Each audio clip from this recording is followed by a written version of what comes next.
marginal probability. The formula, the probability of A happening is equal to the sum of the probability of A and B, each possible B. 40% of the students are boys and 25% of the boys pass the exam, while 60% of the students are girls and 50% of the girls pass the exam. So the question is, what is the probability that a randomly selected student pass the exam? Here's the solution. P is probability pass equals to probability boy and pass plus probability of girl and pass. So, ito na ang solution. Nakuha natin ng 0.25 dito sa 25% boys na nakapasa sa exam. Na-times natin siya dito sa 0.40 na total of student na lalaki. Pag tinimes natin siya, 0.25 times 0.40 is equal to 0.10. At i-compute naman natin itong 0.50 times 0.60. Nakuha natin ng 0.50 dito sa total of girls na nakapasa. Nakuha naman natin ng 0.60 sa 60% of student na babae ang babae, yung total nila. Ito times natin to. 0.50 times 0.60 is equal to 0.30. Ngayon, pagkakasin natin sila. 0.10 plus 0.30 is equal to 0.40. Tatanggalin natin siya na, gagawin natin siyang convert natin siya sa percent. Para i-convert natin sa percent, din natin siya i-times sa 100. 0.40 times 100 is equal to 40%. 40% ang probability na ang mararamdam selected nilang student ay nakapasa. Hello ma'am, ito po ang law of probability. Ito po ang example. 40% of the students are boys and 60% of the students are girls. And while 20% of the students among the boys play soccer and 50% of the girls play soccer. And here's the formula. So this is a solution. Probability B equals probability of B. A1 is 0. Times 0.4 plus probability of B A2 0.5 times 0.6. 0.2 times 0.4 is 0.08 and 0.5 times 0.6 is 0.30 equals 0.38. So the probability of the students play soccer is 0.38. Addition rule, not mutually exclusive event. So here's the example.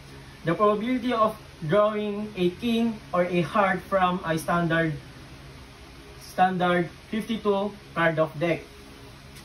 So here's the given probability. King is equal to 4 over 52, while the probability of heart is equal to 13 over 52, while the probability of king or heart is 1 over 52. So, ang meron kayo sa 52 deck card is, ang meron doon na king is 4. Samantalang ang heart naman ay 13 ang meron sa 52 card of deck. Samantalang ang chance naman na makuha natin ng king or heart is 1 over 52. So, here's the formula. P, probability of A union B equals probability of A plus probability of B minus probability of A intersection B. So, probability of king or heart is equal to 4 over 52. Dito natin nakuha yon. So, here's the probability of king. So, plus 13 over 52. Ito naman yung probability of heart. Dito natin yun nakuha. Minus probability of king or heart.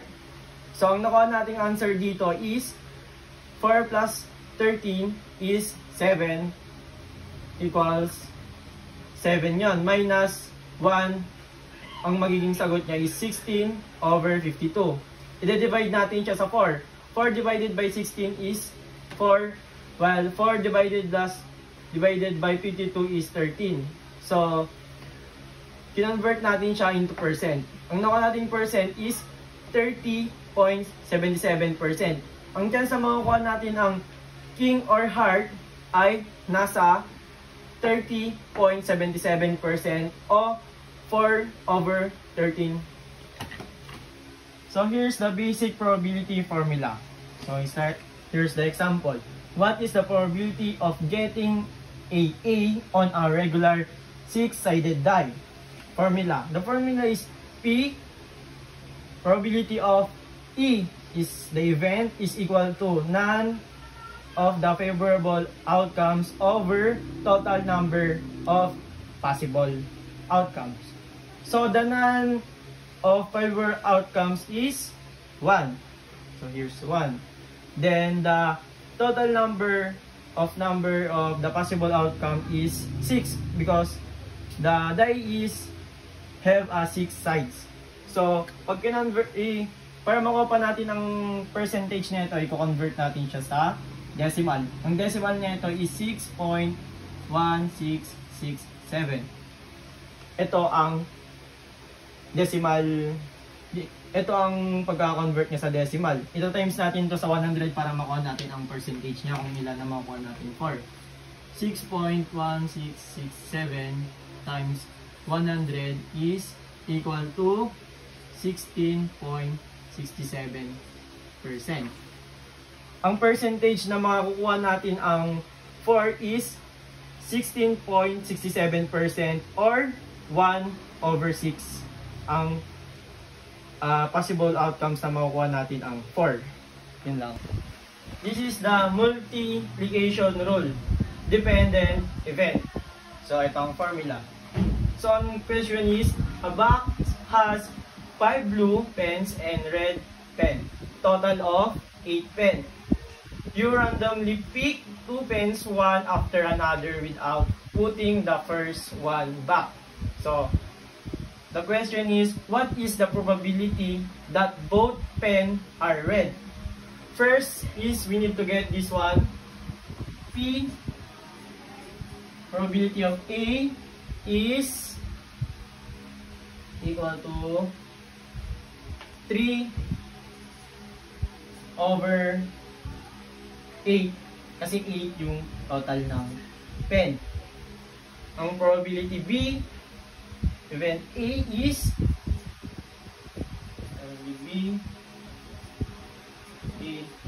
is 2 over 7. Bakit 2 over 7? Kasi hindi mo na binalik yung unang nabunot mo. Pagka unang nabunot mo, tapos bumunot ka ulit, balik. Ang total na nun, bago ka ulit bubunot is 7. So, hindi na natin sundan yung formula. P, both pen are red. Ito yung A intersection B equals to P is 3 or 8 times 2 over 7. So 3 times 2 is equal to 6. 8 times 7 is equal to 56. Pwede pa natin siya i-divide. I-simplify natin siya sa 3.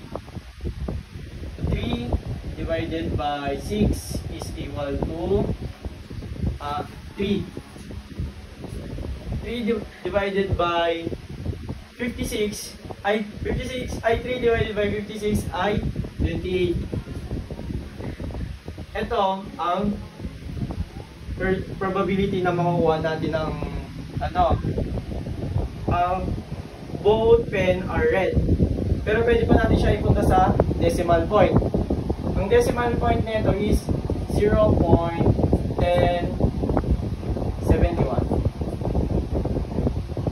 Kung i-ano natin ito sa percentage, times 100 is equal to 10%, 10.71%. 10.71% ang total na makukuha, ang probability na makukuha natin ay both red pen. Complement rule for union. This is the formula. A student is taking 2 subjects, math and science.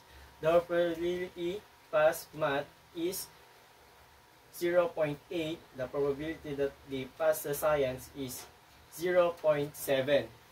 While probability that they both pass science and math is 0.6. Now, the question is, what is the probability that the student fail both subjects? First, we need to use this formula. Probability A union B is equal to probability A plus probability B minus probability A intersection B. So, ito yun. 8 plus 7 minus 0.6 is equal to 0.9. And dito na natin i-apply yung formula dito. So, 1 minus 0.9 is equal to 0.1. Kung i-convert natin siya sa percent, need natin siya i-times sa 100. 0.1 times 100 is 10%. Complement rule. Formula P complement A is equal to 1 minus probability of A. From a standard deck of 52 cards, what is the probability that you're going to pick a red card? We're going to get the red card first. From 52 decks is we have 26 red cards, so we're going to put the 26 there and over 52. I-divide natin ito and ang kakalabasan is 0.5 at ilalagay natin siya dito. Gagamitin na natin yung formula na P complement A is equal to 1 minus probability of A. Ang kakalabasan dito, pag i-minus natin si 1 minus 0.5 is 0.5 or 50%. 50% ang chances na makukuha natin ay red card. Conditional probability. Formula. P is equal to probability of A that has happened to probability of B that has happened to A is equal to probability of A intersection B over probability of A. In a class of 20 students, 8 are girls. And the 5 girls wear glasses. If the student is chosen at random and it's known that the student is a girl, what is the probability that she wear glasses? First is we need to get the given in this. So, gagamitin na natin yung formula para i-solve itong probability of B A is equal to ito, ilalagay natin siya 5 over 20 over 8 over 20 is equal to 5 over 8. Bakit 5 over 8? Pinag-divide natin itong dalawang to, kaya ang kinalabasan niya is 5 over 8. So, pag gagawin natin itong decimal, ang kakalabasan niya is 0.625. Tapos, pag i-convert natin to into percent is times 100. Para i-convert natin sa percent is ang kakalabasan ay 62.5%.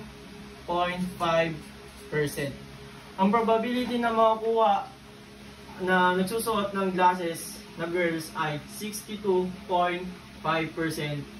ang probability ng mapipili ay nagsusuot ng glasses.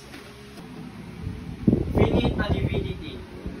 If A intersection B is equal to empty set, then probability of A union B is equal to probability of A plus probability of B.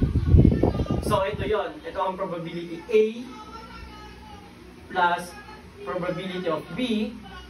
Ang magiging sagot niya ay 1, 2, 3, 4, 5, 6. Pinagad lang sila kasi nga union plus. Yun lang.